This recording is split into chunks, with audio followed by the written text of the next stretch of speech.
Hello, I'm David Hughes. Welcome to Your Perfect Body, the podcast of the Esoteric Teaching Community.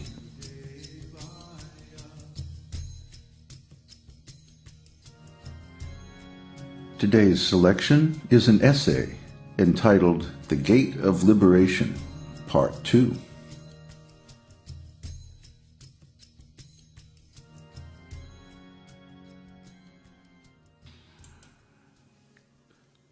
In Bhagavad-gita, Krishna is advising Arjuna. Arjuna accepts his advice and addresses Krishna as Acyuta, the Infallible One. Krishna is Acyuta, infallible, because he never falls down. Cyuta means those who are fallen in the material world. They are Cyuta, fallible, because they have failed to avoid the trap of material existence. We are fallen in the material world, therefore we have accepted this material body. And because we have accepted the material body, we are afflicted by so many undesirable material qualities. Iccha dvesa samutena, dvandva mohena bharata, sarva bhutani sammoham, sarge yanti parantapa. O scion of Bharata, O conqueror of the foe, all living entities are born into delusion, bewildered by dualities arisen from desire and hate. Bhagavad-gita 7:27. Iccha means desire, and dvesha means envy, hate.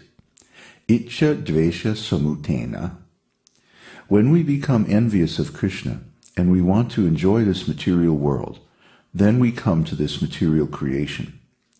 But because we are constitutionally not enjoyers, but servitors, we cannot satisfy our desires. Therefore, we become envious, spiteful, and hateful. And because of this, the material world is a hellish place of suffering and death. So all of us in this material world, having material bodies, from Lord Brahma down to the ant, are required to enjoy or suffer the resultant action of karma.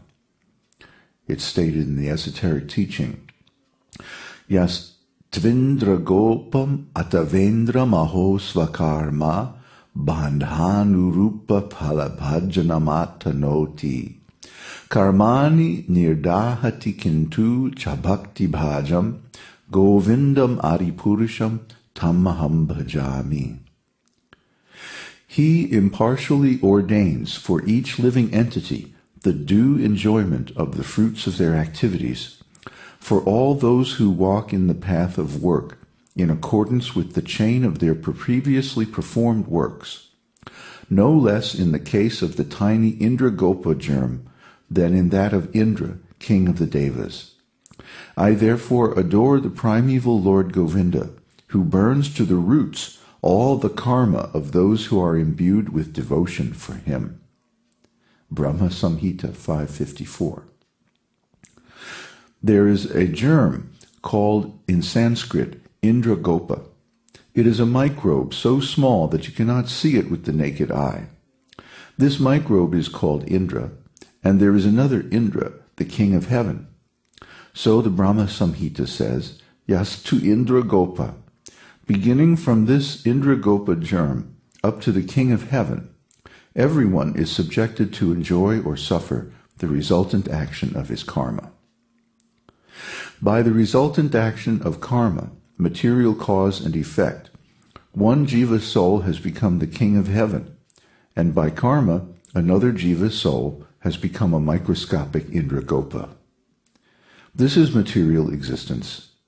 There are 8,400,000 species or types of material bodies, and we are wandering through the different planets in many different forms.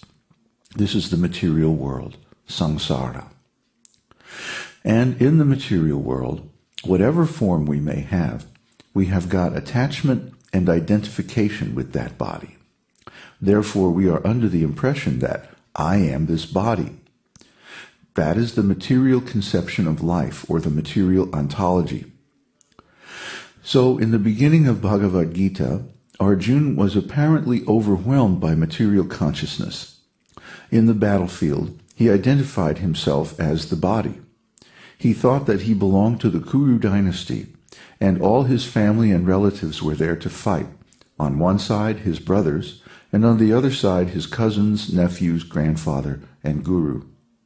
He became very much disturbed that I have to kill the other side, my cousins and my nephews, my grandfather? No, no, Krishna, I cannot. This is impossible. I shall not fight. So he refused to fight, and this set the stage for Krishna to speak Bhagavad-gita.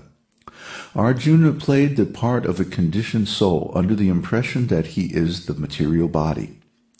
That is animal life, material consciousness. In the esoteric teaching it is said, Yasyatma buddhi kunape tridhatuke svadihi kalatradishu bhauma idyadhi yatirta buddhi shalile nakarhichij janeshvabigneshu saeva gokaraha. A human being who identifies this body made of three elements with his self, who considers the byproducts of the body to be his kinsmen, who considers the land of birth worshipable, and who goes to the place of pilgrimage simply to take a bath rather than meet men of transcendental knowledge there, is considered like an ass or a cow. Srimad Bhagavatam 10.84.13. Anyone who is identifying himself with this body, which is made of tri dhatu, according to Ayurveda, there are three dhatus or physical elements of the body, kapha, pitta, and vayu, or mucus, bile, and air. As people who identified with this are called gokara, cows and asses. And people who travel to religious places of pilgrimage because one can get transcendental knowledge there. So if one travels to a place of pilgrimage to bathe in the sacred river and perform rituals, but has no interest to associate with persons who are expert in transcendental knowledge, then he is simply a fool, wasting his time. So Arjuna played the part of a Goghara, an ordinary person, a fool who is identifying the material body as the self. Therefore, he required instruction from Krishna. This is the setup in the first chapter of Bhagavad-gita. Now the second chapter opens with Sanjaya Uvacha. Sanjaya is speaking to Dhritarashtra, the father of Duryodhana, the cousin of Arjuna, who has stolen the Vedic empire from its rightful heirs, the Pandava brothers. Sanjaya is seeing the battlefield within his heart by spiritual television, telepathy. Dhritarashtra was blind, but his secretary Sanjaya was narrating the activities in the battlefield to him. In the beginning of Bhagavad-gita, Dhritarashtra inquired from Sanjaya, Dharma kshetre kurukshetre samaveta yuyutsavaha mamaka pandavaschaiva kim akurvata Sanjaya. O Sanjaya, after my sons and the sons of Pandu assembled in the place of pilgrimage at Kurukshetra, desiring to fight, what did they do? Bhagavad-gita 1.1. King Akurvata Sanjaya, what did they do, Sanjaya? Sometimes Bhagavad-gita is misinterpreted that the battlefield of Kurukshetra, Dharma kshetre Kurukshetre, means this body. The exoteric teaching does not misinterpret in that way. We are presenting Bhagavad-gita as it is. We do not change the meaning by our whimsical imagination or concoction. We do not interpret the words of Bhagavad-gita according to our own desire. Actually, from a literary or philosophical point of view, interpretation is required only when things are not clear.